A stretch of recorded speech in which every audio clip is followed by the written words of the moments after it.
पंजाब के मुख्तलिफ इलाकों में गुज़श्ता रोज़ से बारिश का सिलसिला जारी है। जहाँ दरियाए रावी के इर्द गिर्द के इलाकों में सैलाबी सूरत हाल है, वहीं पर अब शहर और पंजाब के दीगर शहरों के मुख्तलिफ इलाकों की सड़कों और गलियों में भी पानी भर गया है।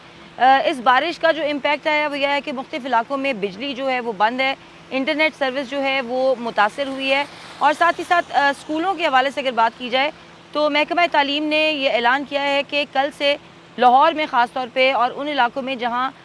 सैलाबी सूरत हाल नहीं है वहाँ पर तालीमी सरगर्मियाँ जो हैं उनका आगाज़ कर दिया जाएगा, जबकि सैलाबी इलाकों के स्कूल जो हैं वो ताहुक्म सानी जो है वो बंद रहेंगे। आज PDMA ने भी एक प्रेस कॉन्फ्रेंस की और साथ ही साथ उन्होंने एक फ्लड रिपोर्ट भी जारी की, जिसके मुताबिक तकरीबन 20 लाख अफराद जो हैं वो सैलाब मुतासरीन में शुमार हुए हैं, वो सैलाब से मुतासर हुए हैं, और साथ ही साथ तकरीबन 33 अमवात जो हैं वो रिकॉर्ड की गई हैं।